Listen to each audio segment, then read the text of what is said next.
우리 모일 때 주성령, 우리 모일 때 주성령의 임하여, 우리 모일 때 주님 높이, 우리 마음 모아 주를 경배하세, 주님 축복하시리. 우리 모일 때 주성령, 우리 모일 때 주성령의 임하여, 우리 모일 때 주님 높이, 우리 마음 모아 주를 경배하세, 주님 축복하시리. 우리 마음 모아, 우리 마음 모아 주를 경배할 때 주님 축복하시리. 주님 축복하시리. 주님 축복하시리. 아멘. 아멘. 이게 지금은 어때요? 지금은? 노래할 때 막 틱틱거려. 아, 그랬어? 찢어지는 중. 하나 둘 셋, 하나 둘 셋. 지금 괜찮아. 지금 괜찮아요? 이건 아니지. 36장 36 나옵니다.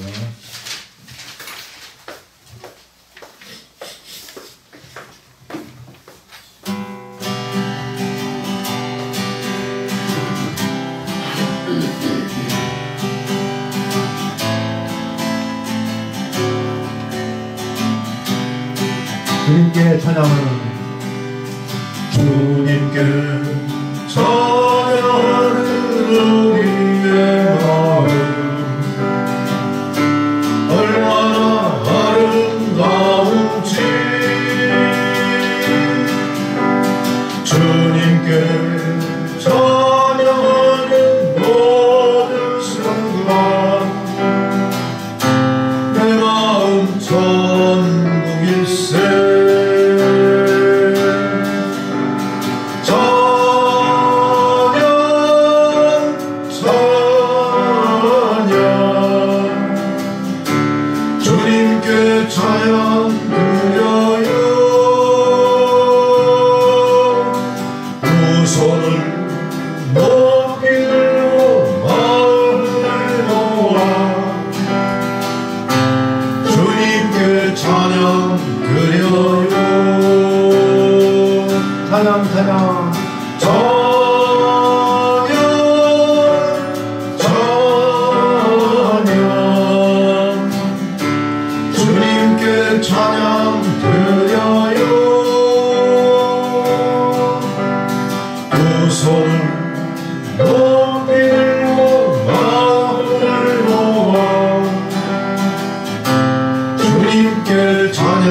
주님께 찬양 드려요.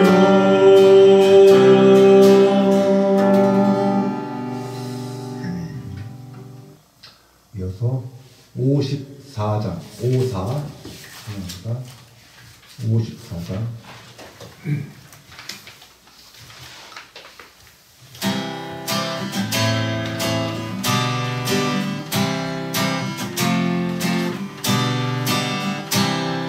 거룩 거룩 거룩 거룩 거룩 만군의 주여 거룩 거룩 거룩 만군의 주여 그 영광이 온 땅에 충만 그 영광이 온 땅에 충만 그 영광이 온 땅에 충만 거룩하신 주 존귀하신 예수 하나님 어린 양 존귀하신 예수 하나님 세상 죄를 구속하셨네 온 세상 죄를 구속하셨네 온 세상 죄를 구속하셨네 어린 양 예수 거룩 만군의 주여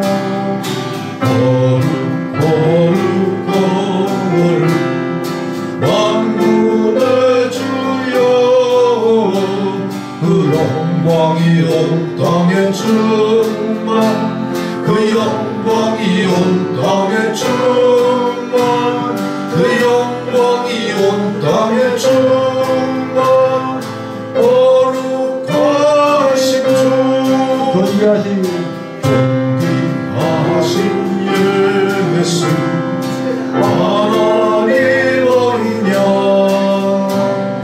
존귀하신 예수 하나님 어린 양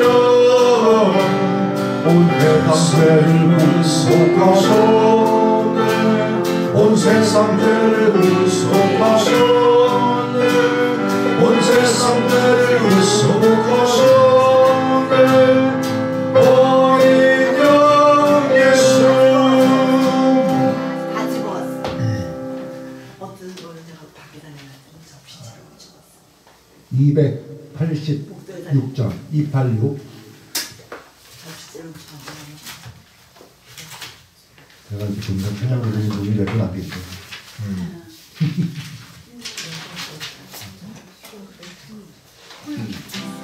286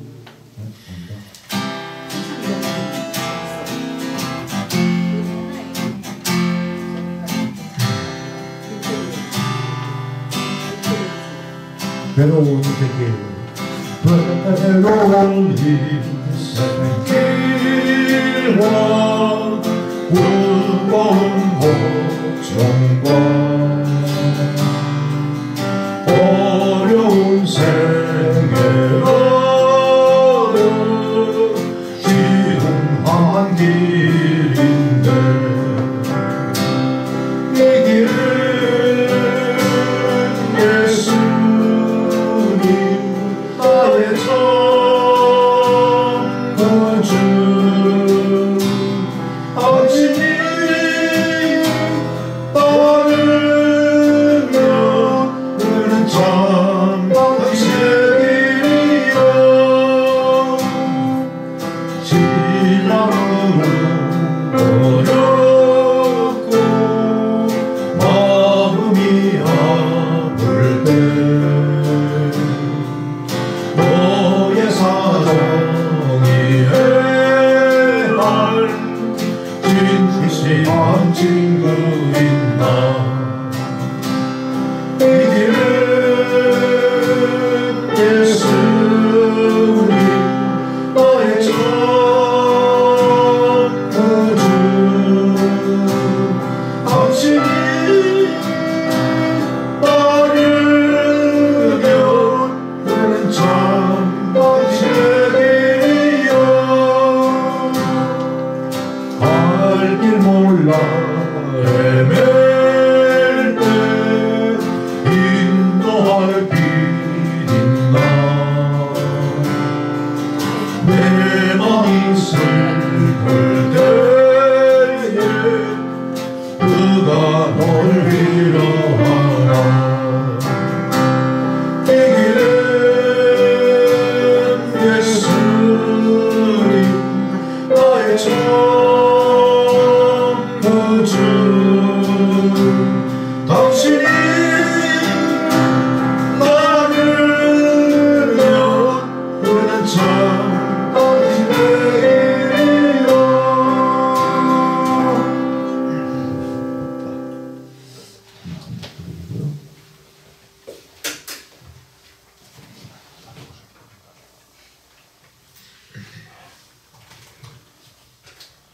507장 사용하겠습니다. 507, 507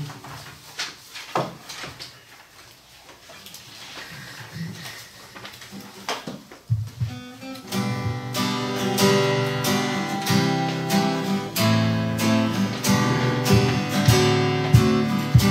모든 지각에 뛰어나신 하나님의 평강이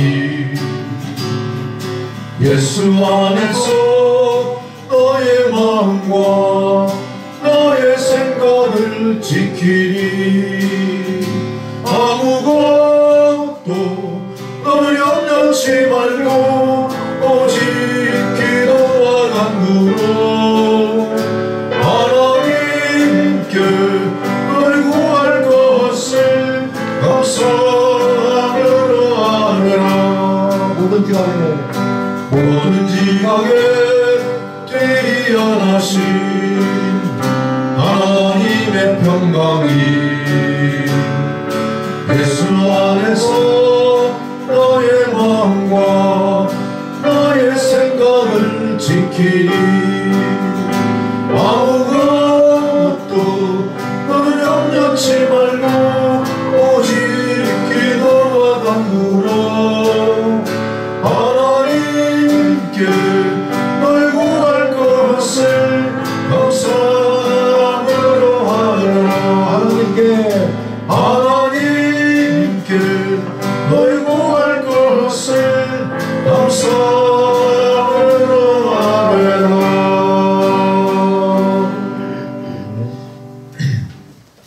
함께 선한 능력으로 찬양 드리며 예배전으로 가겠습니다.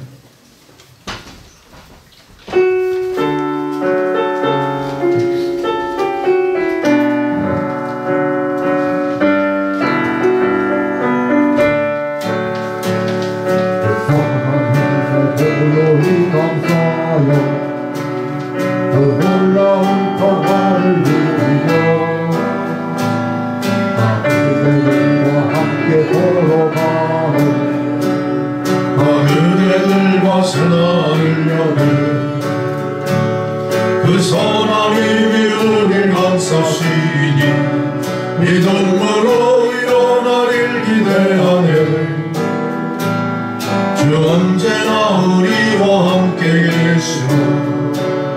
하루 또 하루가 새로 지나간 어두운 날들이 무겁게 내 영혼 짓눌러도 오 주여 우리 외면치 마시고 약속의 구원을 이루소서. 그 선하님이 우릴 감싸시니 믿음으로 일어나길 기대하네. 주 언제나 우리와 함께 계시오. 하루 또 하루가 늘 새로 주께서 밝히신 작은 촛불이 어둠을 헤치고 타오르네. 그 빛에 우리 모두 하나 되어 온누리에 비추게 하소서. 그 선하님이 우릴 감싸시니 믿음으로 일어나길 기대하네. 주 언제나 우리와 함께 계시오. 하루 또 하루가 늘 새로 깊이 먼저 갈게. 저 가슴 벅찬 노래 들리네. 다시 하나가 되게 이끄소서. 당신의 빛이 빛나는 이 밤 그 선하님이 우리 감싸시니 믿음으로 일어나길 기대하네. 주 언제나 우리와 함께 계시오. 하루 또 하루가 늘 새로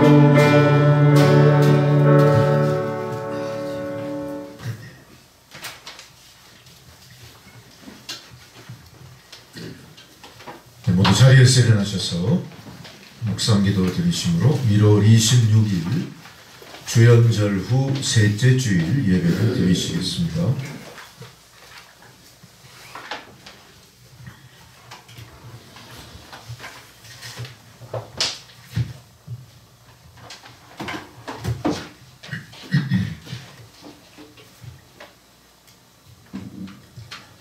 하늘이 하나님의 영광을 선포하고 궁창이 그의 손으로 하신 일을 나타내는도다. 날은 날에게 말하고 밤은 밤에게 지식을 전하니 언어도 없고 말씀도 없으며 들리는 소리도 없으나 그의 소리가 온 땅에 통하고 그의 말씀이 세상 끝까지 이르도다. 하나님이 해를 위하여 하늘에 장막을 베푸셨도다. 해는 그의 신방에서 나오는 신랑과 같고 그의 길을 달리기 기뻐하는 장사 같아서 하늘이 끝에서 나와서 하늘 저 끝까지 운행하며 그의 열기에서 피할 자가 없도다. 아멘. 우리가 드리는 예배를 기쁘게 받으시는 하나님 아버지시여, 하나님 아버지께서 베풀어 주신 그 놀라운 사랑을 잊지 못하여 저희가 예배의 자리로 달려 나왔습니다. 저희가 손을 높이 들어 삼위일체 하나님께 영광을 돌리옵니다. 겸손하게 마음의 문을 열고 주님의 종을 통하여 들려주시는 말씀에 귀를 기울입니다. 최선을 다하여 준비한 예물을 가장 겸손한 마음으로 주님 전에 바칩니다. 이렇게 마음과 뜻과 정성을 다하여 예배 드리오니 저희가 드리는 이 예배를 기쁘게 받아 주옵소서. 예수 그리스도의 이름으로 기원하옵나이다. 아멘. 다 함께 찬송가 39장 부르시겠습니다.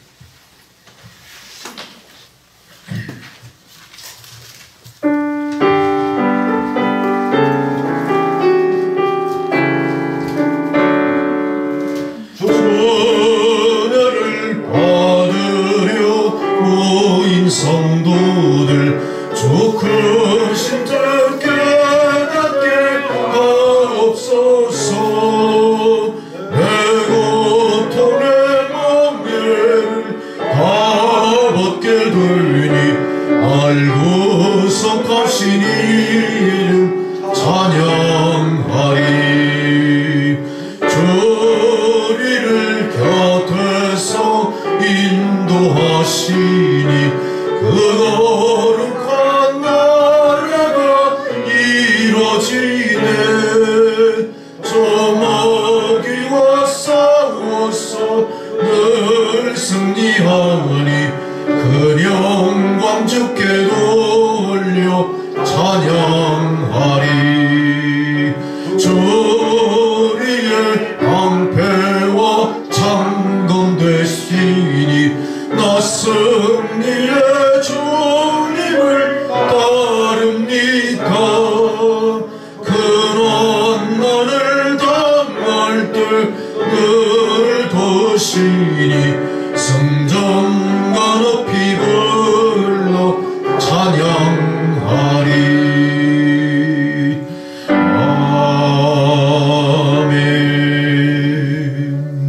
함께 사도신경으로 우리 신앙을 고백하시겠습니다. 나는 전능하신 아버지 하나님 천지의 창조주를 믿습니다.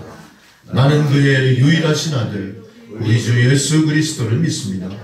그는 성령으로 잉태되어 동정녀 마리아에게서 나시고 본디오 빌라도에게 고난을 받아 십자가에 못 박혀 죽으시고 장사된 지 사흘 만에 죽은 자 가운데서 다시 살아나셨으며 하늘에 오르시어 전능하신 아버지 하나님 우편에 앉아 계시다가 거기로부터 산자와 죽은 자를 심판하러 오십니다.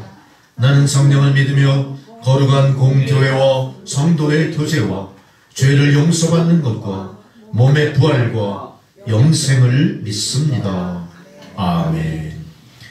자리에 앉으셔서 교동문 123번 조현절 3번 말씀 교도하시겠습니다.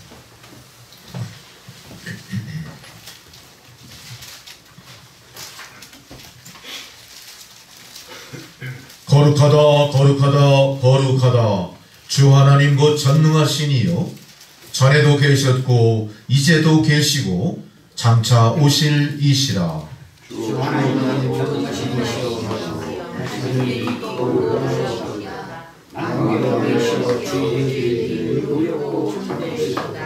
주여 누가 주의 이름을 두려워하지 아니하며 영화롭게 하지 아니하오리이까. 주의 의로우심이 나타나심에 만국에 와서 주께 경배하리이다.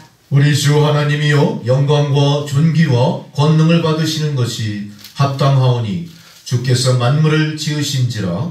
만물이 주의 뜻대로 지으심을 받았나이다. 보좌에 앉으시니와 어린 양에게 찬송과 존귀와 영광과 권능을 세세토록 돌릴지어다. 아멘. 찬송과 영광과 지혜와 감사와 존귀와 권능과 힘이 우리 하나님께 세세토록 있을지어다. 아멘. 다 함께 주기도문 찬양 부르십니다.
절기에 따른 성경 봉독입니다. 첫 번째 봉독 느헤미야 8장 1절로 3절의 말씀입니다. 구약 성경 737페이지.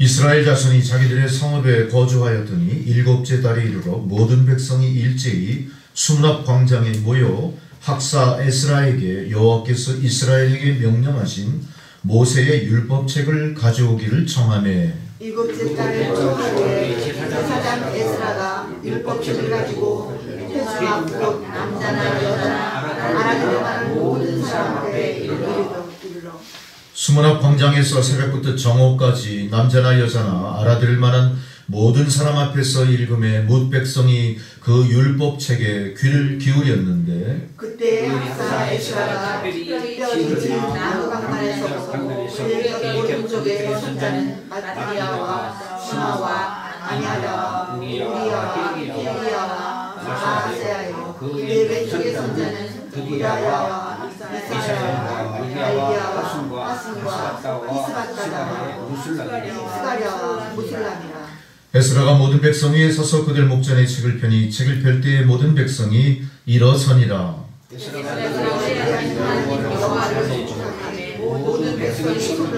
아멘 아멘 하고 응답하고 몸을 굽혀 얼굴을 땅에 대고 여호와께 경배하니라. 8절에서 10절까지 말씀입니다. 하나님의 율법책을 낭독하고 그 뜻을 해석하여 백성에게 그 낭독하는 것을 다 깨닫게 하니 백성이 율법의 말씀을 듣고 다 울지라. 총독 느헤미야와 제사장 에스라와 백성 가르치는 그의 사람들이 모든 백성에게 이르기를 오늘 너희 하나님 여호와의 성전이니 슬퍼하지 말며 울지 말라. 함께 있습니다. 느헤미야가 또 그들에게 이르기를 너희는 가서 살찐 것을 먹고 단 것을 마시되 준비하지 못한 자에게는 나누어 주라. 이날은 우리 주의 성일이니 근심하지 말라. 여호와로 인하여 기뻐하는 것이 너희의 힘이니라 하고. 아멘 할렐루야. 두 번째 사도서 한 봉독은 고린도전서 12장 말씀입니다. 고린도전서 12장 12절 13절의 말씀. 함께 합독하시겠습니다. 고린도전서 12장 12절 13절 함께 읽습니다.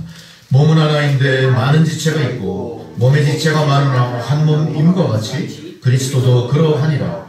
우리가 유대인이나 헬라인이나 종이나 자유인이나 다 한 성령으로 세례를 받아 한 몸이 되었고 또 다 한 성령을 마시게 하셨느니라. 아멘. 할렐루야. 복음서의 봉독 누가복음 4장 14절로 21절의 말씀입니다. 누가복음 4장 14절로 21절.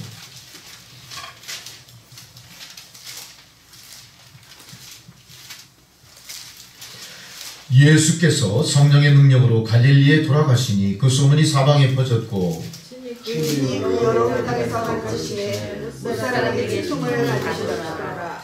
예수께서 그 자라나신 곳 나사렛에 이르사 안식일에 늘 하시던 대로 회당에 들어가서 성경을 읽으려고 서심해 선지자 이사야의 글을 드리거늘 책에서 이렇게 기록된 것을 찾으시니 곧 주의 성령이 내게 임하셨으니 이는 가난한 자에게 복음을 전하게 하려 하시려고 내게 기름을 부으시고 나를 보내사 포로된 자에게 자유를 눈먼 자에게 다시 보게 함을 전파하며 눌린 자를 자유롭게 하고 주의 은혜를 전파하게 하려 하시더라. 책을 덮어 그 맡은 자에게 주시고 앉으시니 회당에 있는 자들이 다 주목하여 보더라. 이에 예수께서 그들에게 말씀하시되 이 글이 오늘 너희 귀에 응하였느니라 하시니. 아멘. 할렐루야. 다 함께 찬송가 204장 부르시겠습니다.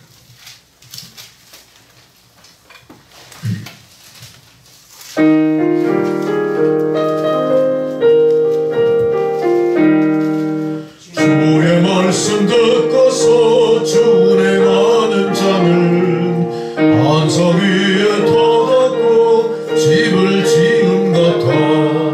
비가 오고 물나며 바람 부딪혀도 반석 위에 세운 집 무너지지 않네. 잘 짓고 잘 짓세 우리 집 잘 짓세.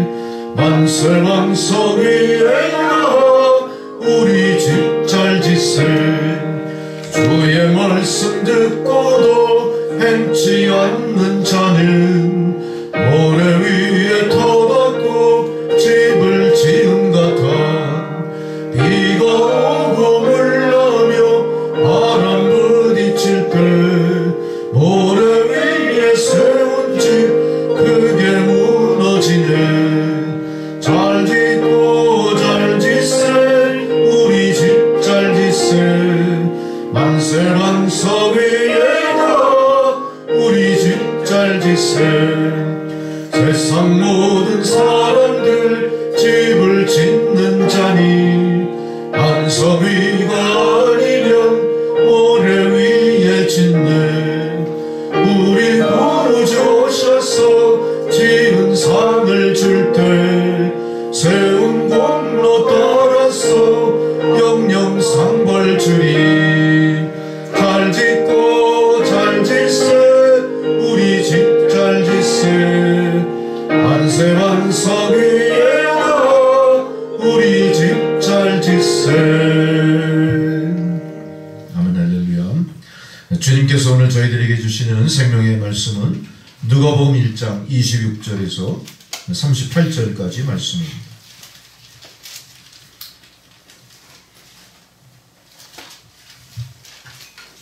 주의 말씀을 봉독해 드릴 때 주님 말씀을 경청하시기 바랍니다.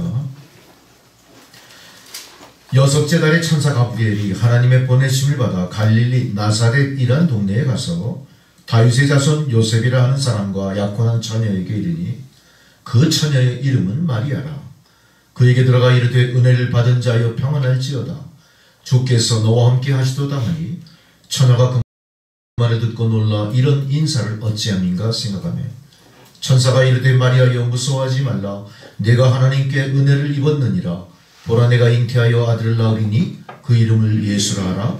그가 큰 자가 되고 지극히 높으신 이의 아들이라 일컬어질 것이요 주 하나님께서 그 조상 다윗의 왕위를 그에게 주시리니 영원히 야곱의 집을 왕으로 다스리실 것이며 그 나라가 무궁하리라.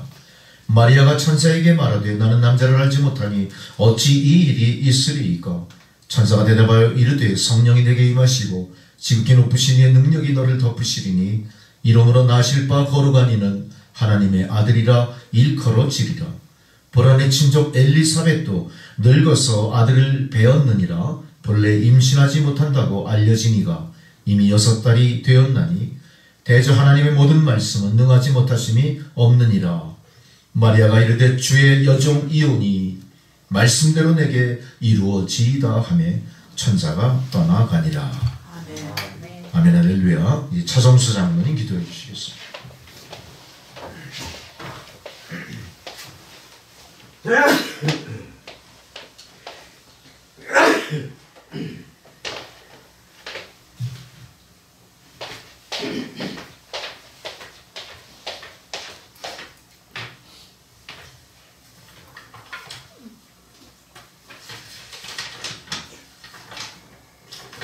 다 같이 기도드리겠습니다. 너희 염려를 다 주께 맡기라. 이는 그가 너희를 돌보심이라.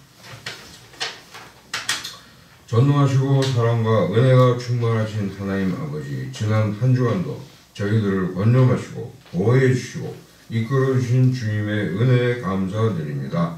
그간 알고도 지은 죄, 모르고 지은 죄 많습니다. 오늘 이 시간 저희들이 죄를 진심으로 회개하오니 모두 용서해 주시옵소서. 오늘 주일을 맞아 남촌교회 성도들이 하나님께 예배드리고 은혜받게 해주시니 감사를 드립니다. 성령께서 함께해 주시어 신령하고 진정한 예배를 드릴 수 있게 은혜 내려 주시옵소서. 오늘 말씀을 전하시는 신종국 목사님께 복과 은혜를 내려주시고 영권을 허락해 주시기를 원합니다. 카프카지에서 선교활동 중인 신남이 윤기석 선교사 가정과 전 세계에서 선교활동 중인 모든 선교사와 교육자들에게 영육의 강건함과 성령 충만을 내려주시어 하나님께서 맡기신 사역을 잘 감당하게 은혜 내려 주시옵소서. 우리 남천교회 성도들이 하나님을 기쁘시게 해드리는 주님의 참된 제자들이 될 수 있게 은혜 내려 주시옵소서. 주님의 도우심에 힘입어 전도의 문이 열리게 은혜 내려 주시옵소서. 지금 한국의 국내 사정이 매우 혼란스러우며 국제적인 어려움도 날이 갈수록 심해지고 있습니다. 하나님의 뜻이 어디에 있는지 저희들은 알지 못하오나 그저 하나님의 선하신 뜻이 있으리라고 믿고 기도하며 하나님만 바라보고 신실한 삶을 살게 인도해 주시옵소서. 우리나라에 전쟁이 없게 해 주시옵소서. 모든 교회와 모든 믿음의 사람들이 힘껏 기도하고 행동하여 하나님의 나라가 이 땅에 이루어지게 역사해 주시옵소서. 그리고 그로 나타난 영광 하나님 홀로 받으시옵소서. 거룩하신 우리 주 예수 그리스도의 이름으로 기도드립니다. 아멘.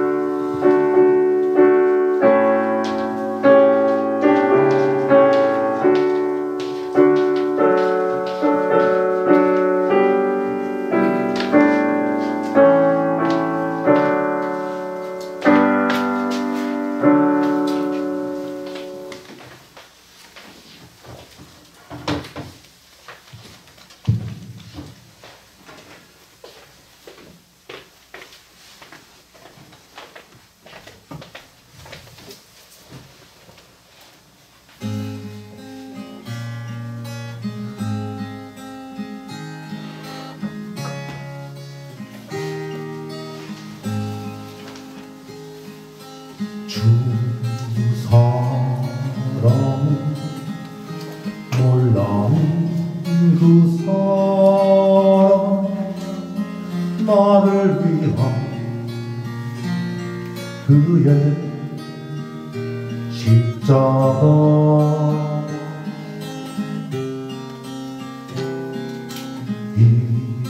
잃어버린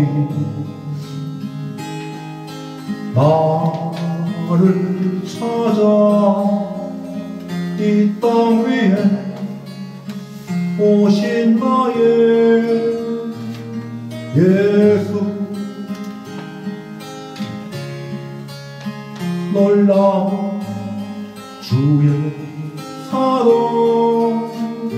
내 맘에 가득 넘치는 그 사랑 나를 새롭게 해 놀라운 주의 사랑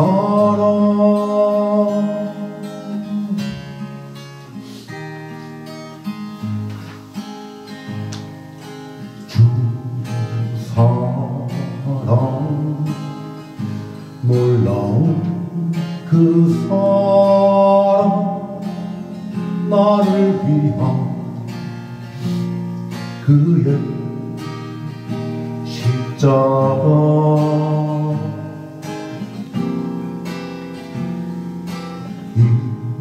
잃어버린 나를 찾아 이 땅 위에 오신 나의 예수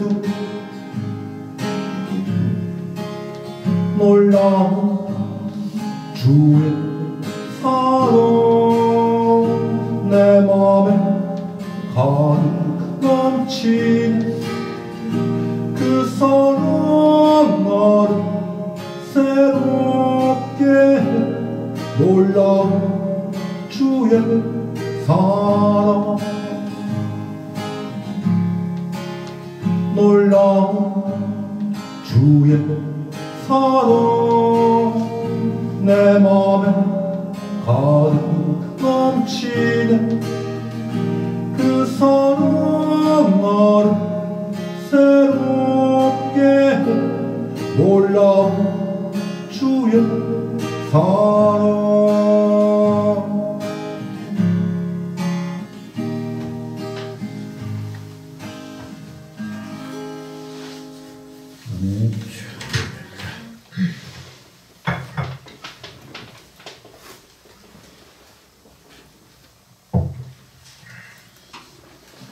여러분, 오늘 주연절로 셋째 주일이고요. 성탄절 이후에 본문 같은 주제로 우리가 말씀을 나누는 것이 생경하다, 그렇게 또 느껴지실 수도 있을 거예요. 어쨌든 말씀에 집중하셔서 은혜를 받으시기 바랍니다. 하나님이 세상을 지으시고 인류를 세상에 이제 창조하셔서 보내신 이후로 그 모든 것 위에 가장 위대한 인간으로서의 위치를 차지한 사람이 누구라고 생각하십니까, 여러분들은? 요한. 누구요? 요한. 요한. 네. 요한. 또요. 또 여러분 의견이 국어각각 있을 것 같으신데 어떠십니까? 누구일까요? 오늘 성경 본문 말씀에 나온 사람 주인공이 누구죠? 예수. 마리아. 마리아. 가장 위대한 사람입니다. 마리아. 왜 그렇습니까? 본시 하나님이신 예수를 잉태한 사람. 이분의 신앙이나 인생관이나 인생의 모든 그 역정을 통해서 우리가 얻을 수 있는 교훈은 무궁무진한 거죠. 더군다나 이 사람은 우리와 성정이 같은 평범한 우리의 이웃이었어요. 그 이분이 살아온 인생을 통해 우리는 아주 구체적이고 우리의 표피에 와닿는 교훈을 분명히 얻을 수 있을 겁니다. 근데 생각보다 이분의 위상이나 반열을 성모 마리아에서 어떤 숭배의 대상으로 삼는 거에 급급하다 보니까 우리가 그런 평범한 진리를 스스로 잊어버리거나 도외시하며 살아온 게 아닌가. 오늘 우리는 이 말씀을 통해서 정말로 우리의 가까이, 우리 피부에 와닿는 우리와 성정이 같은 한 사람의 신앙과 인생 그 역정을 통해서 어떤 교훈을 받을 수 있을지 여러분 말씀에 집중하시고 은혜 받으시길 바랍니다. 얼마 전에 우리가 그토록 우려했던 일이 현실이 됐습니다. 어떤 일인지 상상이 가십니까? 잠깐만요. 지금 이게 방송이 되나요? 되고 있는지 좀 봐주십시오. 올라가고 있어요? 우려했던 일이 있었죠? 뭐를 우리가 우려했었죠? 이 세상은 지구촌이 됐습니다. 이 트럼프의 재등장을 우리 상당히 우려했어요. 그 트럼프 대통령 2기가 시작되는 걸 우려했어요. 야, 이거 또 어떤 일이 벌어질까? 근데 우려한 만큼 또 이제 2기니까 1기 동안 했던 여러 가지 일들을 잘 수습해서 우리가 우려하는 것을 불식하고 긍정적인 방향으로 가겠지, 이런 희망도 있었단 말이죠. 그런 희망을 이렇게 막연하게나마 품고 있다가 그 트럼프 대통령의 취임식을 봤어요. 물론 녹화로 본 거지만 어떻게 합니까? 연례 행사대로 이렇게 성경책 위에 손을 얹고 그 대통령 그 취임 선서를 하지 않습니까? 그러더라고요. 취임 선서 뒤끝에 이 사람이 여러 가지 대통령으로서 첫 번째 행정명령을 내리는 데 있어서 첫 번째 순서는 잘 모르겠습니다. 아주 중요한 이야기를 했어요. 어떻게 했습니까? 미국에는 오직 두 가지 성만 존재합니다.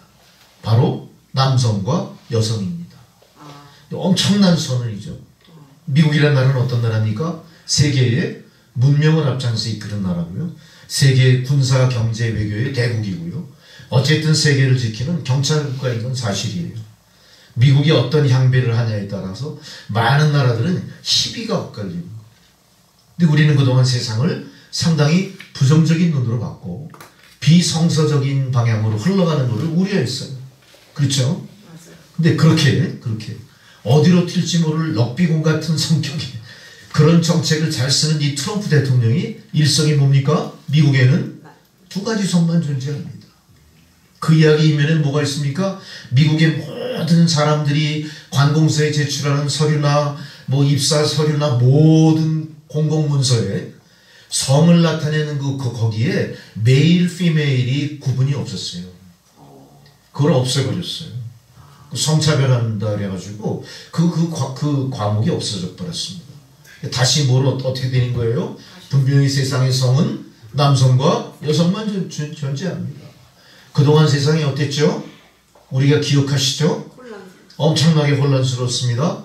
성소수자의 인권을 존중한다 그래가지고 세상에서 변화될 일이 다 벌어졌죠? 뉴욕의 어떤 그 도시 뭐가 있죠? 그 사거리 거기 뭐죠? 타임스퀘어인가? 타임스퀘어에서 연례 행사는 뭐가 열려요? 그 모든 그 큐어 축제가 열리고 있대요. 사람들이 전라로 벌거벗고 돌아다니면서 카니발을 하고 있어요. 사람들이 그걸 자유라고 또 표현하기도 하지만 한면으로는 어땠어요? 우리 인성이 이렇게 바닥까지 떨어졌구나. 도덕과 윤리가 완전히 깨져버렸구나. 이 세상이 어디로 갈까? 종말을 우려했어요. 모든 상황이 종말을 나타내는 것 같은 그런 위기 속에 있었던 거죠. 그때 느닷없이 한 사람이 불쑥 나타나서 뭐라 그래요? 미국에는 남성과 여성만 존재합니다. 그동안 미국이 어떻게 했다는 거예요? 하나님의 창조의 법칙을 무시했다는 거예요. 세계를 앞장서 이끌어갈 미국이 확실하게 하나님 창조의 섭리를 회복하지 못하고 유지하지 못하고 거부했던 현실을 뼈아프게 그 사람은 각성했던 거죠. 그래서 대통령으로서 뭐라고 했습니까? 남성과 여성만 존재합니다. 이후로부터 미국의 모든 문서에는 어떻게 될까요? 성을 구별하는 자리에 분명하게 N과 F가 기록이 될 거란 얘기죠. 이제 앞으로 이제 세상엔 모든 어때요? 성소수자의 입장이 인권 유린이 아니라 인권 무시가 아니라 어때요? 확실하게 그들의 정체성이 선택해야 될 입장이 된 거예요. 자기 스스로가. 태어나면서부터 이렇게 태어난 사람도 물론 있겠지만 우리가 그 사람들은 잘 이해하고 보호하면 됩니다. 두 성만 존재하는 세상에 적응할 수 있게 우리가 서포트하면 되는 거예요. 그렇죠? 그들이 주장하는 그들만의 인권, 그들만의 세상을 우리 굳이 인정해가지고 하나님의 이 모든 창조의 섭리를 우리 스스로가 뭉개버릴 이유는 없다는 거죠. 분명히 하나님의 역사하시는 그 놀라운 섭리는 우리들로 하여금 너희 정신 차려야 된다. 이거 얘기하는 거예요. 정신 차려라. 세상에는 남성과 여성 이상 없습니다. 이하도 아닙니다. 여기서부터 모든 것들이 어떻습니까? 인류의 모든 질서가 그동안 혼돈스러워졌던 모든 게 어떻게 되는 거예요? 본래의 모습으로 돌아가는 대선언이 이루어진 겁니다. 이거는 정말 간단한 이야기인 것 같은데요. 참 우리로서는 정말로 너무나 귀한 결정이고 미국의 결단이 아닌가. 이 결단은 미국이 드디어 성경 위에 선을 얹고 그 나라의 통치를 어떻게 하겠다는 거예요? 성경 말씀대로 하겠습니다. 말씀대로 이루어지이다. 이 얘기죠. 우리 인간의 지식이나 과학이나 이성으로 하지 않겠습니다. 인간이 감당할 수 없는 많은 일이 있음을 우리가 인정합니다. 하나님이 세상을 창조하셨고 지금도 경륜하고 계심을 우리가 인정합니다. 이 얘기예요. 그렇다고 앞으로 성소수자에게 선전포고를 한 겁니까? 아니에요. 타종교에 대해서 압박이 심해질 것 같아요? 그런 게 아니라는 겁니다. 분명히 반대편에 있던 어둠의 세력들은 그럴 거예요. 우리가 너무나 많은 압박을 당할 거고 이제 우리는 세상으로부터 소외될 거고 우리가 여기에 대비해야 되지 않을까? 더 극심한 반대와 더 교묘한 방해가 더 극심해지는 그런 세상을 향한 어떤 부정적인 공격이 시작되지 않을까? 그런 건 혹시 그들이 모색하지 않을까? 세상은 더 혼란해 갈 수도 있는 그런 상황이었습니다. 그럼에도 불구하고 트럼프는 어떻게 합니까? 말씀대로 이루어지이다. 오늘 분명히 예수님의 그 잉태했던 어머니 마리아의 신앙대로 세상에 다시 돌아오는 겁니다. 우리는 오늘 이 말씀을 통해서 우리에게도 분명히 말씀에 비추어 회복해야 될 것, 말씀에 비추어 고쳐야 될 것, 말씀에 비추어 포기해야 될 것, 말씀에 비추어 우리가 어떻게 거듭나야 될 건지 일사각오를 다짐하는 그런 시간이 되기를 주의 이름으로 축원합니다. 세상에는 오늘 어쨌든 마리아는 여성이니까 여성으로서 우리가 이건 남녀 이런 성평등 그런 거 관계없는 겁니다. 여성으로서 여성의 유형을 이렇게 가른 것들이 있어서 한번 제가 소개를 해보자 합니다. 여자들의 어떤 그 유형을 세 가지로 구분했더라고요. 첫 번째 유형이 이부형의 여성이 있다. 이 이부형의 여성은요, 과거지향입니다. 과거에 지은 자기의 죄의식 속에 살아가는 거예요. 항상 죄를 지을 뿐 아니라 죄의 굴레 속에 살아가는 그런 이부형 여성이 있다. 두 번째로 비너스형 여성이 있다 그래요. 비너스형. 아주 현실주의적인 겁니다. 이 사람은 외형적인 매력을 발산하는 여인이죠. 몸매를 가꾸고 열심히 아름다움을 유지하기 위해서 굉장히 온갖 수고를 아끼지 않는 그런 유형의 아주 현실적인 여성성을 비너스형이다. 세 번째로 바로 오늘 본문에 나오는 주인공 마리아적인 여성성. 이거는 절대 순종형이죠. 하늘의 생명을 잉태하고 온갖 비난 멸시, 천대받으면서 경우에 따라서는 돌에 맞아 죽을 수도 있는 그런 위험 속에서도 하나님들을 성취하기 위해서 묵묵히 순종한 여인입니다. 하늘의 신비 하늘의 뜻을 받아들이고 그 일로 인해 분명히 오해도 받고 숱한 손해, 손가락질, 비방, 별의별 소리 다 들었을 거예요. 그렇지만 그 뜻을 이루기 위해 순종하며 말없이 걸어간 사람이에요. 그래야 하나님의 구원의 기적을 이 땅에 이룬 한 여인이 바로 마리아입니다. 이런 마리아의 절대 순종. 이렇게 세 유형의 여성들이 있다고 합니다. 여러분들 이 세 유형 중에 어떤 유형입니까? 그걸 선택하라고 말한 건 아니고요. 어쨌든 성경은 이 마리아를 향해 오늘 본문에서 이렇게 얘기하죠. 은혜를 입은 자다. 여러분 예수 믿으면서 은혜 받고 싶죠? 은혜를 입고 싶죠? 마리아처럼 하면 됩니다. 마리아처럼 순종형의 하나님 앞에 절대 순종의 인생을 살아가는 여러분에게 마리아가 겪고 누렸던 놀라운 하나님의 은혜가 넘치게 될 줄 믿습니다. 마리아를 향해 은혜 받은 자라 축복할 뿐만 아니라 복 있는 자다 이렇게 인정했습니다. 여러분 은혜 받고 복을 누리기 위해서는 마리아처럼 순종하는 길을 가셔야 될 줄로 믿습니다. 오늘 본문의 26절에 보니까 여섯째 딸에라고 시작되면서 여섯째 딸에라고 하는 이 말을 통해 이 단어를 통해 앞에 전개된 사건과 이후의 사건이 연결되어 있다는 걸 우리가 알 수가 있어요. 오늘 본문 앞에 사건을 보면 천사 가브리엘을 통해 나이가 많았던 사가랴와 엘리사벳 부부의 이야기가 나와요. 사가랴와 엘리사벳 이 부부 바로 누굽니까?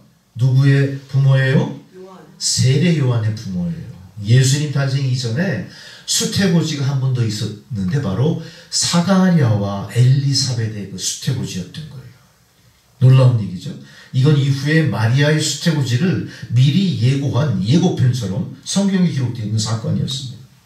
천사 가브리엘을 통해 사가랴에게 통고된 말씀이 드디어 성취가 돼서 엘리사벳이 모든 상황이 잉태가 불가능한 상황임에도 불구하고 이미 임신해서 6째 달 되는 때에 천사가 다시 찾아옵니다. 두 번째 찾아온 거죠.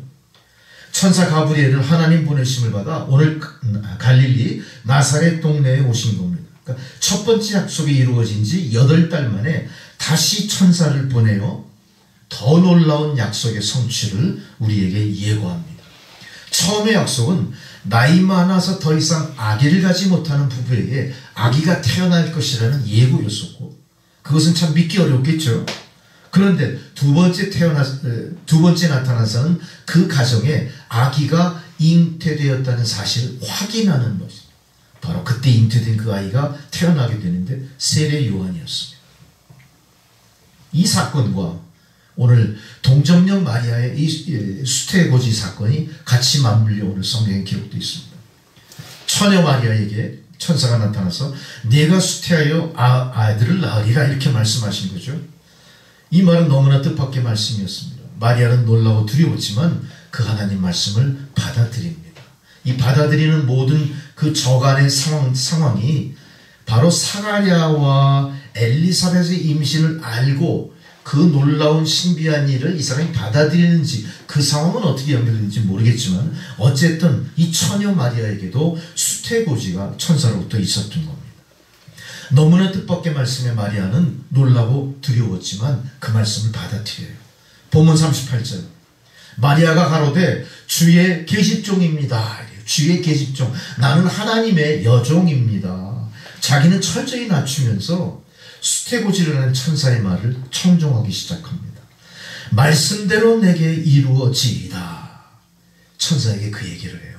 천사가 내게 말씀하신 대로 이 계집종이 다 듣겠습니다. 말씀대로 이루어지이다. 절대 순종의 모습을 보였을 때 천사가 드디어 떠나가게 됩니다.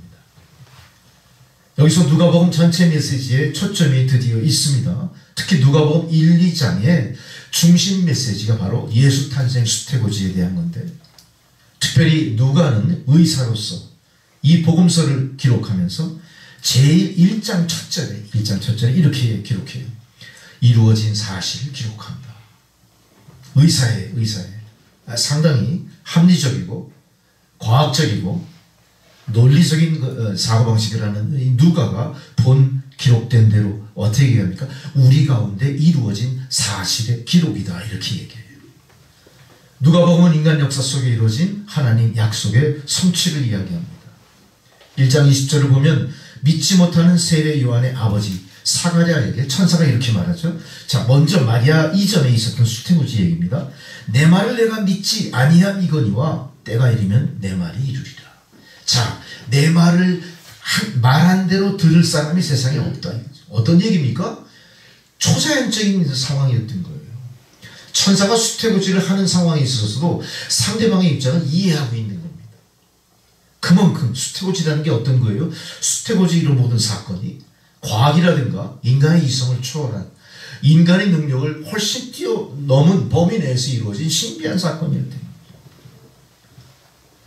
내 말을 내가 믿지 아니함이거니와 때가 이르면 반드시 내 말을 이루리라. 이 얘기는 뭡니까? 이 수태고지가 단순한 수태고지가 아니라 직접 잉태된 후에 내가 다시 너희를 찾아올 거야, 이런 걸 예고한 말일 수도 있습니다. 하나님께서 약속하셨기 때문에 그 말씀은 분명히 성취되는 겁니다. 그런데 하나님은 이 약속을 성취되기 위해서 사람을 선택하고 부르십니다. 어떤 사람이요? 사가랴 같은 사람. 어떤 사람이요? 마리아 같은 사람. 듣고 깜짝 놀라서 에이 말도 안 되는 소리요, 나하고는 상관없는 소리니까 딴 데 가서 알아보세요, 그렇게 하지 않는 거예요. 어떤 사람에게 와요? 그 사람의 성정을 충분히 이해하시고 그 주신 말씀을 받아들이고 기다리고 하나님의 뜻을 이룰 사람을 하나님 찾아오신다는 거예요. 약속이 성취되기를 위해서 그 약속을 성취할 사람을 선택하고 부르신다. 중요한 것은 이 부르심에 우리가 응하느냐의 문제예요. 이 부르심에 우리가 응할 때 우리가 복받을 수 있는 사람이 되는 거고, 이 부르심에 응하지 않을 때 하나님으로부터 버림받을 수 있다는 사실입니다. 우린 인생을 살면서 또 신앙생활을 하면서 수많은 순간에 하나님의 부르심을 체험했을 거예요. 그러나 내 신앙생활의 여정 속에서 하나님의 부르심을 뜨겁게 접촉해봤든 들어봤든 경험해봤든 체험이 전혀 없다면 여러분 다시 한번 여러분의 믿음을 점검하시면서 내가 기다리는 자로서 말씀에 응할 자질이 되는지를 판단하시고 그 자질을 배양하셔야 돼요. 포기하지 마세요. 우리가 믿음 안에서 선택된 자로서 하나님의 축복을 스스로 포기해버린다면 하나님의 축복은 더 이상 우리를 향해 임하지 않으실 것이고 우리를 향해 그것이 계대되어 또 다른 데에 흘러 넘쳐가지 않으실 거예요. 우리가 기왕 예수를 믿는다면 구원으로 끝날 겁니까? 우리가 받은 구원을 누구에겐가 전파하고 그 구원의 은혜가 우리의 자식들뿐만 아니라 우리 주변 모든 사람들에게 강물이 넘쳐 흐르듯 흘러가게 해야 되지 않겠어요? 그게 우리의 믿음입니다. 그게 믿음의 본질입니다. 그런 의미에서 하나님은 지금 그 말씀을 듣고 약속을 부여잡고 끝까지 인내하여 성취할 대상을 지금도 찾고 계실 줄 모릅니다. 여러분 듣지 않았습니다. 우리가 사가랴처럼 세례 요한의 그 부모님들처럼 하나님 말씀을 듣고 깜짝 놀라 뒤로 물러설 것이 아니라 깜짝 놀랐지만 끝까지 인내하며 견디고 기다리는 가운데 하나님 축복을 누리는 여러분들이 되셔야 됩니다. 여러분은 이 시대의 사가랴요 엘리사벳이 되셔야 됩니다. 사가랴와 엘리사벳의 일은 아직도 계속 이루어질 겁니다. 마리아는 이루어지지 않아요. 성모 마리아는 한 번으로 끝났어요. 그러나 사가랴와 오늘 엘리사벳이 이루었던 일들은 어때요? 우리의 삶 속에 계속해서 우리가 바라봐야 될 비전으로 남아있어요. 여러분, 우리가 마리아의 반열에 이르지는 못하더라도 사가랴와 엘리사벳의 반열에 이르도록 우리는 기다리고 인내하고 하나님 말씀 앞에 주여 말씀하십시오, 주의 말씀이 말씀대로 이 여정 안에 이루어지이다 하는 믿음을 가지셔야 된다는 겁니다. 할렐루야. 이제 오늘 우리 하나님 아버지는 우리의 구원을 위해서 한 비천한 여인 마리아를 찾아오셨습니다. 마리아는 하나님 아버지의 거룩한 부름 앞에 바르게 응답합니다. 그리고 위대한 하나님 구원의 역사에 동참하는 놀라운 역사의 주인공이 됩니다. 자, 그렇다면 우리는 과연 마리아가 어떤 성정의 사람이었기에 그 놀라운 일을 받아들이고 이루어낼 수 있었을까? 충분히 우리가 바라볼 우리 믿음의 표상이요, 우리가 바라볼 비전의 정점에 마리아를 충분히 둘 수 있어요. 여러분, 우리는 인생 살면서 우리보다 훨씬 탁월한 사람을 선망하죠. 그 사람들의 생애나 사상을 배우기 위해 노력합니다. 아마 여러분들이 그렇게 노력하고 그러한 사상 속에 그런 모습으로 인생을 살아간다면 오늘 말씀을 통해 그 목표를 다시 설정할 필요도 있어요. 기왕이면 어떻게 설정해야 돼요? 가장 높은 곳에 가장 위대한 대상을 설정하셔야 됩니다. 오늘 그 대상이 누가 될까요? 성모 마리아가 될 수 있기를 바랍니다. 성모 마리아는 인간으로 감당할 수 있는 최선의 일, 가장 위대한 일을 감당하여 이루어내신 분입니다. 그분의 성정을 우리가 본받고 그분이 걸어가신 인생의 역정을 제대로 밟아 걸어간다면 우리도 성모 마리아가 이룩했던 그 놀라운 업적, 그 거룩한 삶, 그 모습을 우리도 닮아갈 수 있게 되지 않을까요? 자, 첫 번째, 마리아는 어떤 사람이었을까요?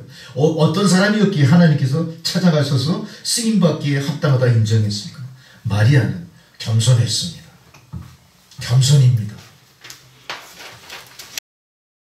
마리아는 진정으로 겸손한 내면, 그런 성정을 갖고 있던 사람이에요. 영광스러운 구세주의 출산이 자신을 통해 이루어질 것이라는 천사의 메시지를 듣고 처음엔 두려워했습니다.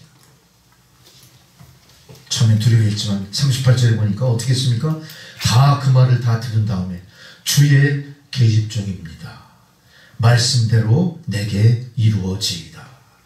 가장 낮은 여자 하인의 입장으로 하나님 앞에 엎드리면서 자신을 통해 이루어질 하나님의 격려하시는 놀라운 역사를 그대로 다 받아들이는 겁니다.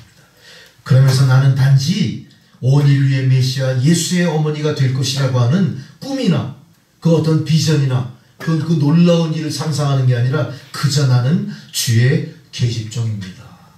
내가 세상을 구원하러 세상에 오시는 성육신하신 예수님을 잉태한 입장이지만 그럼에도 불구하고 나는 그저 주의 계집종일 뿐입니다. 이런 겸손한, 자기를 굉장히 겸허하게 낮추는 그런 모습의 사람들이었습니다. 이렇게 시작하여 나오는 예수의 어머니 마리아의 그 모든 행정은 성경 어느 곳을 봐도요, 한 번도 자신을 높이거나 한 번도 자신이 예수의 모친이라는 사실로 특권을 행사한 적이 없어요.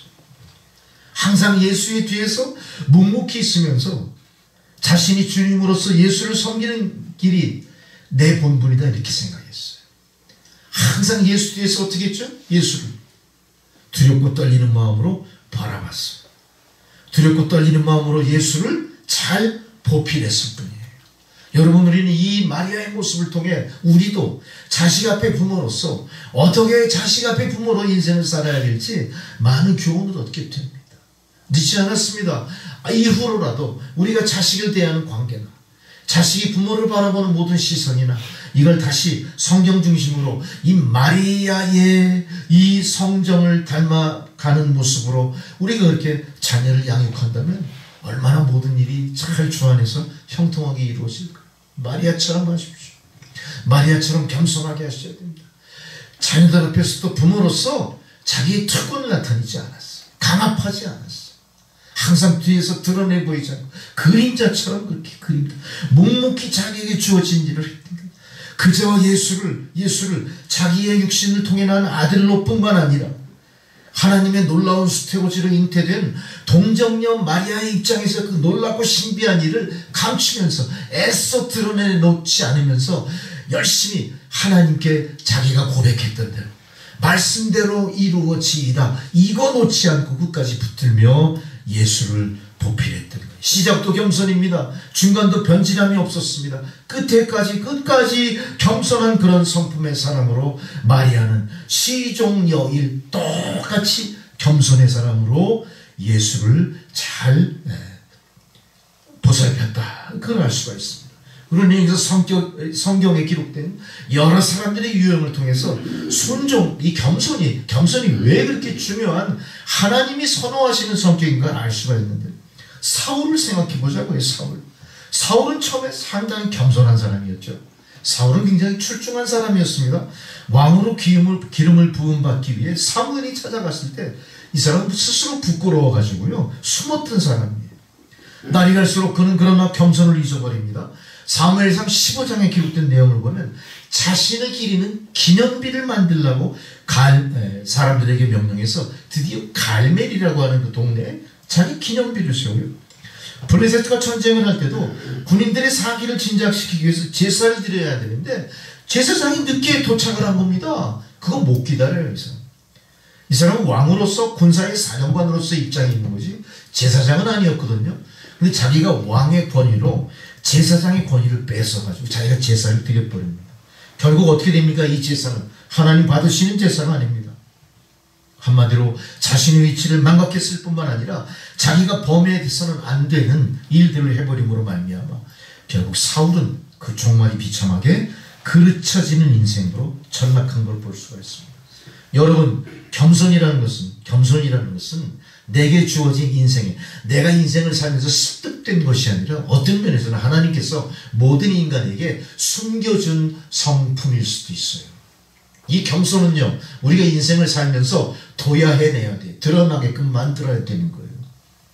우리는 이 겸손을 통해서 하나님이 나에게 원하시는 일들을 받아들이기 시작하는 기본적인 성품을 만들어가는 거예요. 하나님이 가장 소중하게 여기시는 성품은 뭐냐?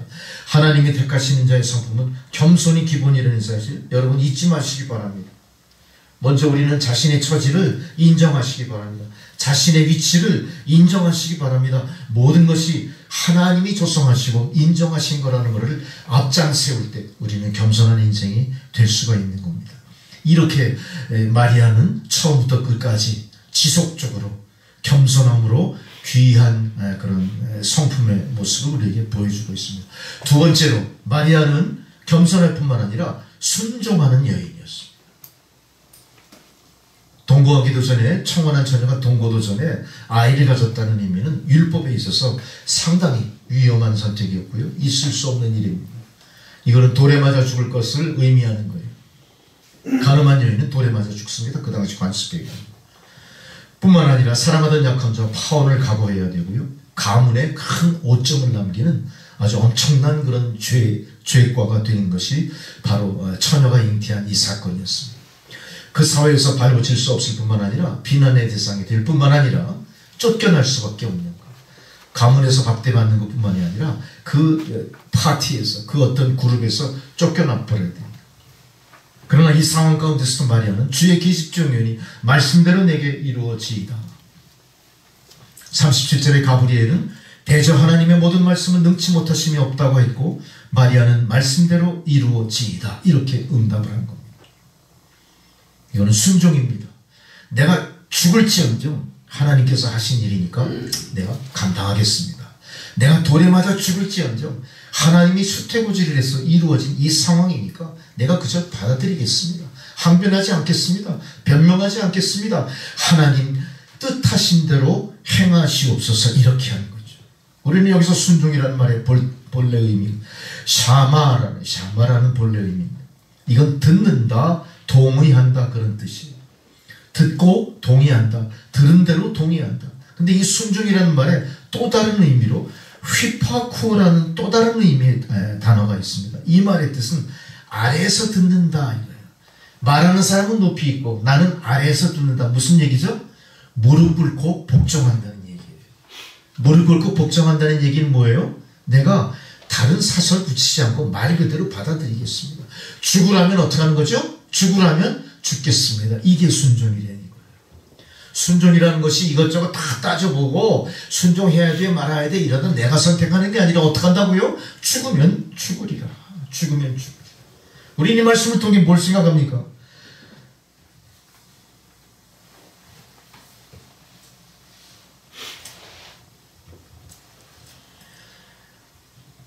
신명기 5장 29절에 나의 모든 명령을 지켜 그들과 그 자손의 영령이 복받기를 원하노라. 복받고 사는 길은 하나님 명령에 순종하는 거다. 여호수아가 이스라엘 민족의 지도자가 될 수 있었던 것 역시 이 순종 때문이었다고 민수기 32장에 밝히고 있죠. 하나님께서 쓰시는 사람은 하나님 말씀에 순종하는 사람이고요. 하나님의 말씀은 마치 어떤 제품을 우리가 새로 샀을 때 그 제품의 설명서가 없으면 우리 그 제품 쓰지 못하죠. 제가 며칠 전에 우리 사무실에 그 프린터가 제대로 안 되더라고요. 스캔이 안 돼가지고 문서를 보내야 되는데 보낼 수가 없는 거예요. 근데 보니까 스캔을 너무 오랫동안 사용하지 않다 보니까 그 안에 있던 파일이 다 깨져서 없어져 버린 거예요. 그거 어떻게 안 돼요? 하드웨어는 멀쩡한데 그 소프트웨어, 하드웨어를 구동할 그 입력이 안 되면 도저히 안 되니까 무용지물이 돼버리는 거예요.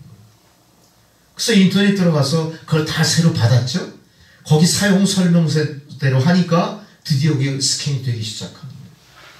마찬가지입니다. 우리가 하는 것도 마찬가지. 하나님 말씀은 마치 우리가 사용하는 이 제품의 사용 설명서처럼 우리가 하나님 말씀을 제대로 받아들이지 않는다면 우리는 그 제품을 제대로 활용할 수 없는 것처럼 하나님 말씀을 제대로 믿고 받아들이고 순종하지 않는다면요, 하나님이 원하시는 인생, 하나님이 원하시는 하나님의 성과, 하나님의 은혜, 하나님의 통찰력, 하나님의 약속, 그 무엇도 우리 삶 속에 이루어질 것이 없는 거예요. 이루어지는 듯 하다가 꼭 다시 어떻게 됩니까? 다시 문제가 생기기 시작할 거예요. 우리는 그걸 너무나 많이 겪습니다. 그럴 때마다 우리가 진단해야 될 부분은 뭡니까? 내가 과연 하나님 말씀에 순종했나? 내 생각대로 하지 않았나? 그걸 다시 점검하셔야 됩니다. 왜 내 인생이 자꾸 꼬이지? 왜 하나님의 약속은 나에게 공허할 뿐이지? 왜 성경 말씀대로 안 되는 거야? 그런 문제를 발견하셨다면 내가 과연 하나님의 말씀을, 약속을 구현할 만한 인생을 살아왔는지를 되짚어 보셔야 돼요. 분명히 여러분 가운데 꼬여있는 게 있을 겁니다. 뭔가 소프트웨어가 명령을 잘못 내린 거예요. 뭔가 부호를 하나 더 찍었든가 뺐든가 했을 거예요.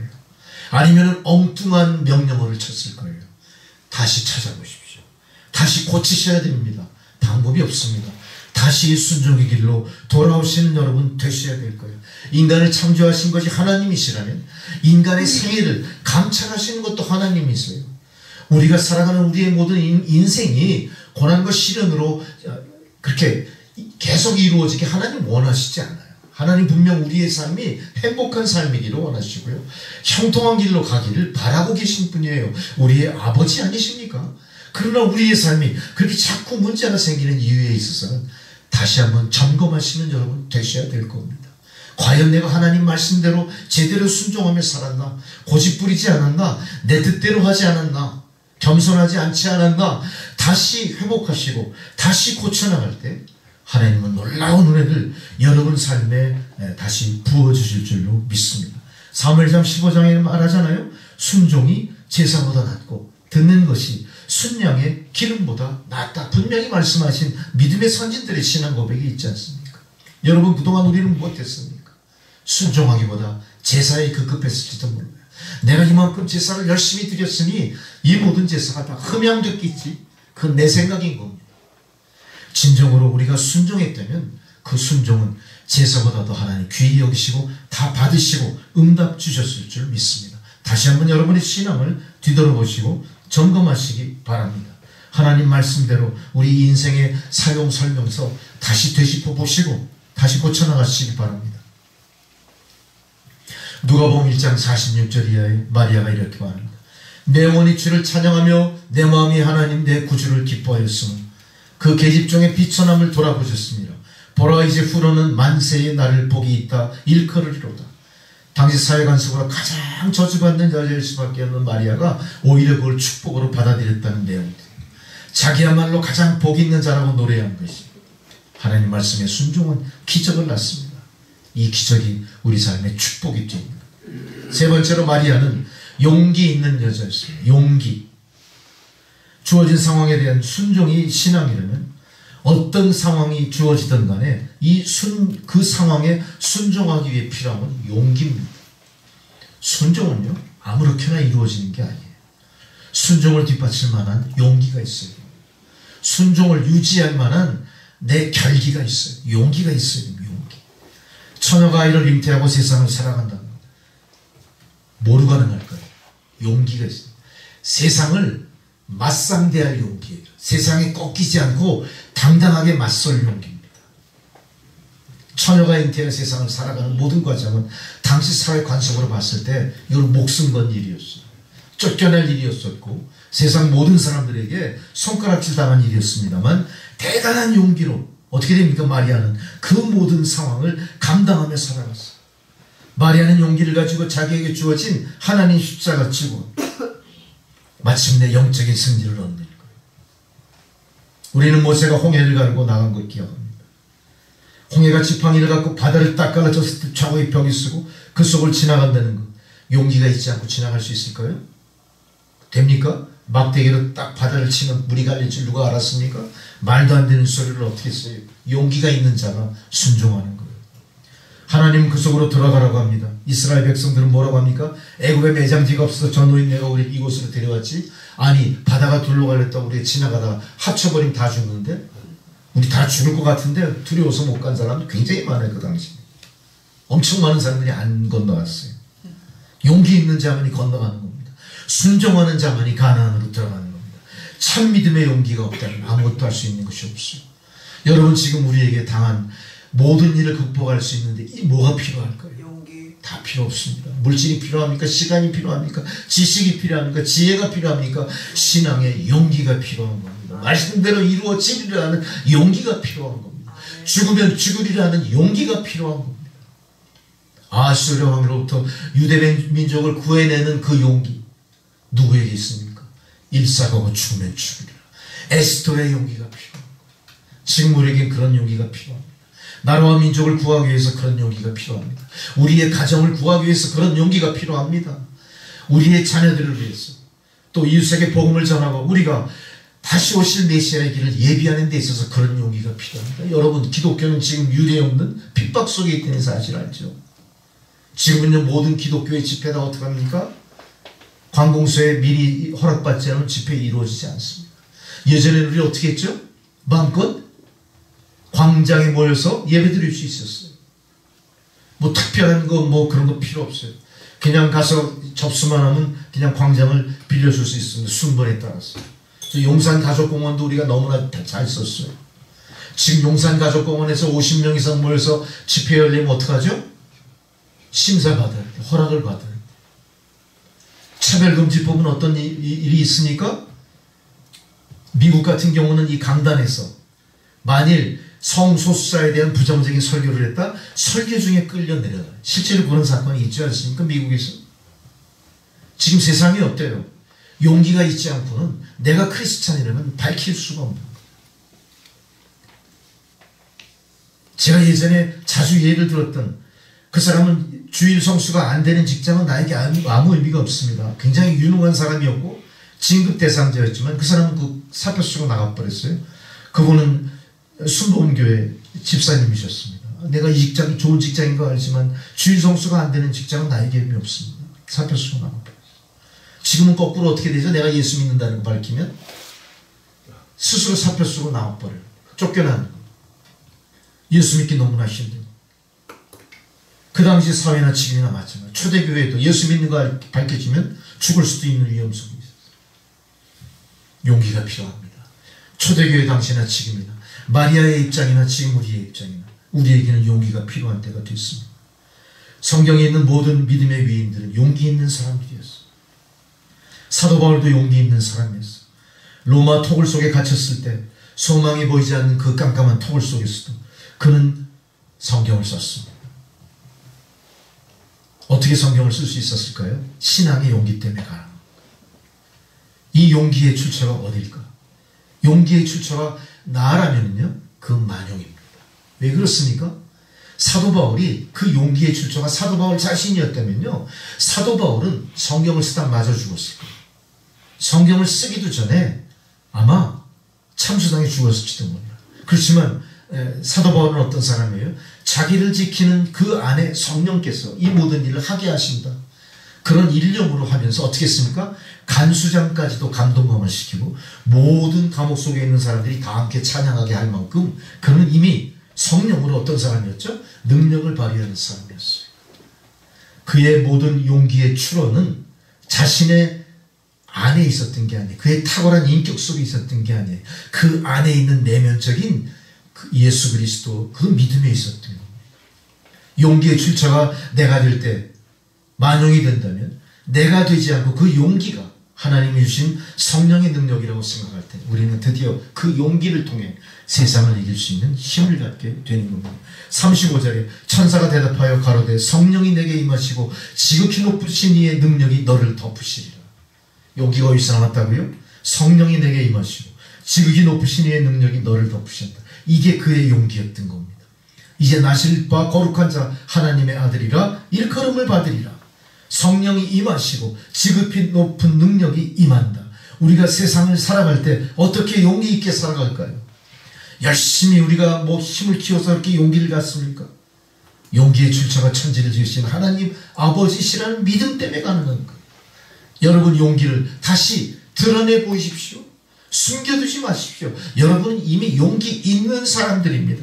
용기의 출원이 내가 아니라 나를 택하시고 구원하시고 의롭다 여김받게 하신 하나님 은혜로 가능했던 거예요. 여러분 용기 있는 사람입니다. 이제 이 용기로 세상을 이기시면 되는 겁니다. 이제 이 용기로 우리를 핍박하는 자들을 설득하면 되는 겁니다. 그들을 극복하면 되는 겁니다. 여호수아 1장에 두려워하지 말라. 담대하라 극히 담대하라. 내가 너와 함께한다. 우린 이 말씀을 통해 뭘 할 수 있어요? 용기의 출처가 어디에 있다고요? 하나님께 있다. 할렐루야. 이제 말씀을 맺으려고 합니다. 인간이 살 수 있는 가장 높은 곳에 사는 어떤 그 티베트의 부족들이 있었습니다. 우리나라 한라산의 3배가 넘는 지점, 인간이 살 수 있는 가장 높은 지점입니다. 이것이 또 유명한 거는 중국의 양쯔강의 발원지가 이곳에 있다는 거예요. 취재팀이 여기 취재를 나갔습니다. 거기 워낙 지대가 높으니까 기온이 어떻겠어요? 가뜩이나 산지인데 영하 20도에 취재를 간 거예요. 촬영을 하려고 카메라를 꺼냈는데 카메라가 얼어서 작동이 안 돼. 그래서 그 카메라를 녹이는 거예요. 녹이. 그러면서 바로 그날 텐트 속에서 함께 식사하고 이제 드디어 이제 자면서 다음 그 모든 일정을 준비하고 있는데 그 취재팀을 인도했던 그 텐트의 주인이 취재팀에게 이렇게 말합니다. 여러분 여기 다 자세요. 자기는 모포 한 장만 들고 텐트 밖으로 나가는데 텐트 바깥이 몇 도요? 영하 20도. 사람들이 깜짝 놀란 거예요. 아니 왜 여기서 같이 자지 왜 나가십니까? 그래.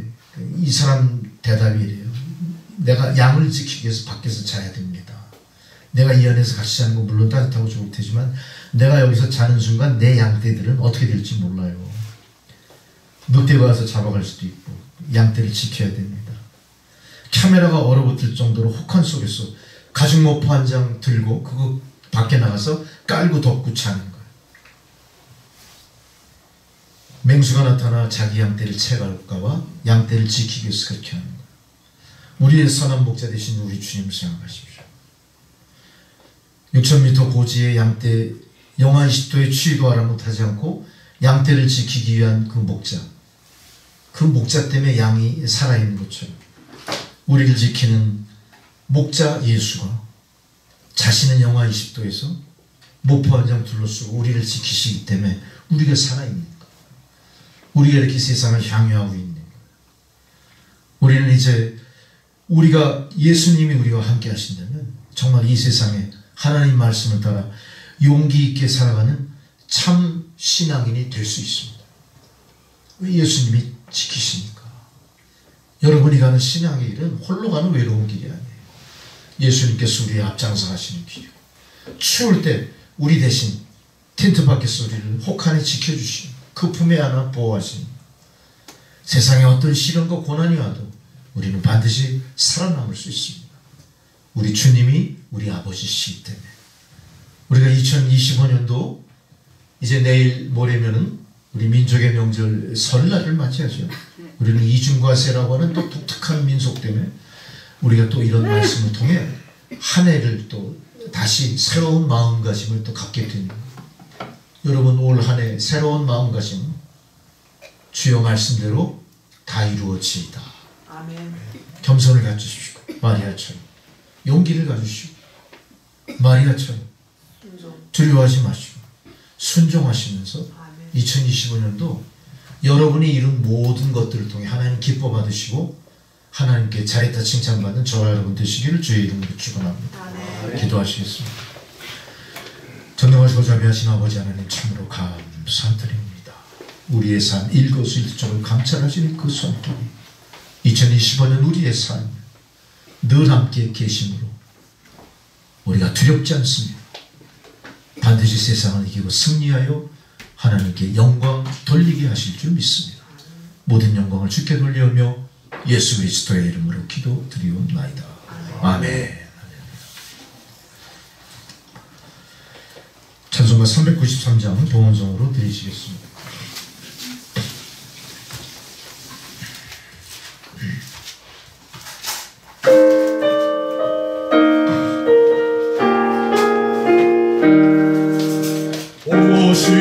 신실하신 주 내 아버지여 늘 함께 계시니 두려움없네 그 사랑 변창껏 날 지키시며 어제나 오늘이 한결같네 오 신실하신 주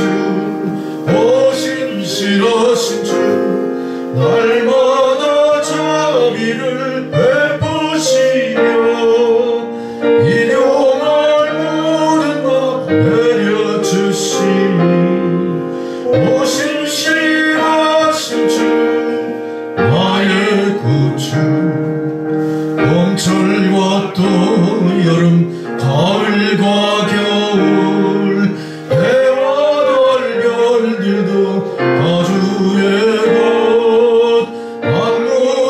주 영광 드러내도다 신실한 주 사랑 나타내네 오 신실하신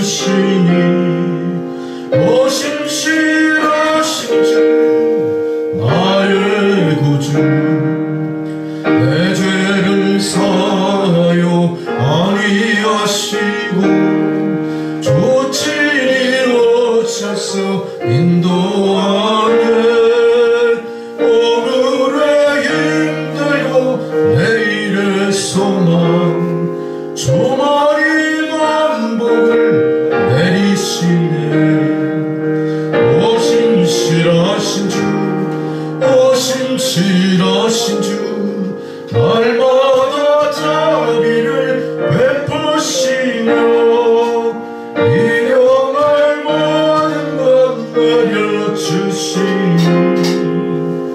오심실하신 주 나의 구주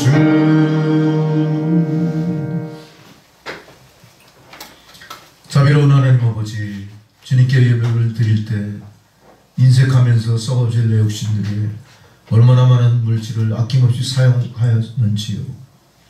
성전이나 봉사 한번 제대로 못하면서도 얼마나 자랑삼아 크게 떠들어대면서 얼마나 나의 의를 드러내었는지요. 그러나 오늘 귀한 생명의 말씀을 통하여 다시 한번 우리의 삶이 또 우리의 인격이 우리의 생애의 순간순간들이 겸손과 순종과 헌신과 희생과 예수 그리스도를 닮아 또 살아가기를 또 말씀을 통해 다짐하게 하신 그 은혜를 감사드립니다. 이제 주의 성도들 하나님 베푸신 은혜를 성별하여 여러 명목으로 예물을 드렸사오니 하나님 예물 흠양하시고 예물이 사용되어지는 곳마다 주의 자비가 주의 영광이 드러나게 하옵소서. 예수 그리스도의 이름으로 기도드리옵나이다. 아멘. 여러분 교회 소식인데요. 여러분 보시면은 2월달 기도인도가 게시가 되어 있고요. 또 이번 연휴 기간 중에 수요일, 목요일 겹쳐 있기 때문에 수요 예배는 일단 2월달 첫 번째 수요 예배 수년이 되겠고요. 목요일 직장 예배도 일단 또 한 줄 거르게 되겠습니다. 여러분 잘 숙지하시고 그렇게 지키시면 되겠습니다. 또 귀성, 귀경 오고 가는 모든 길 안전하게 또 다녀오실 수 있도록 여러분 많이 기도해 주시기 바라고요. 오늘 또 많은 성도님들이 같이 자리는 못했지만 미리 또 귀향길에 떠나신 성도님들로서 여러분 많이 기도해 주시기 바라고요. 또 추운 겨울 또 건강 문제로 고통하시는 분, 특별히 이순애 집사님 빨리 회복해서 우리 예배에 참석할 수 있도록 계속 기도를 열심히 많이 중보해 주시기를 바랍니다. 할렐루야. 이제 모두 다 자리에 일어나셔서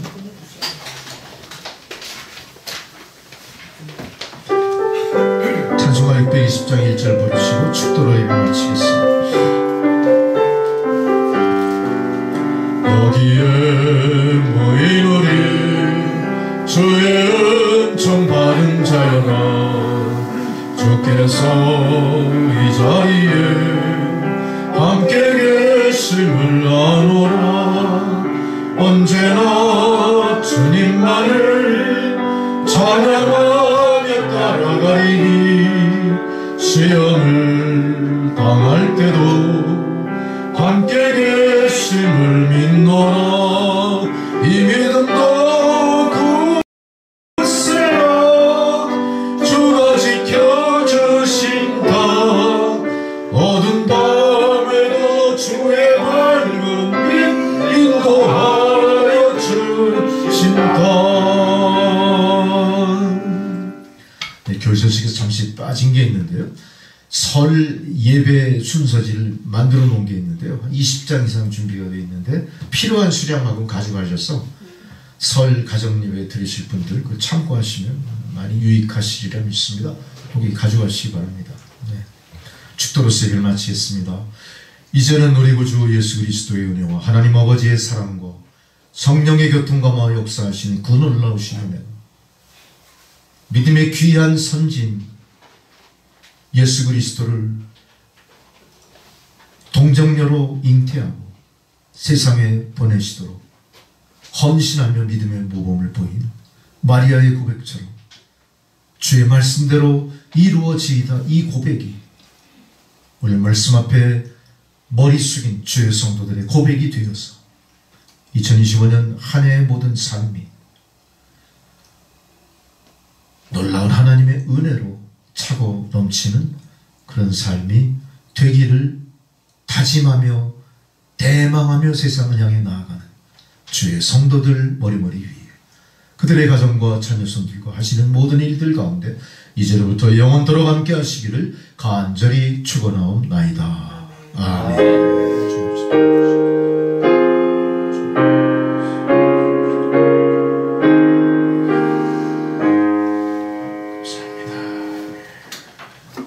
감사합니다. 예배를 모두 마쳤습니다.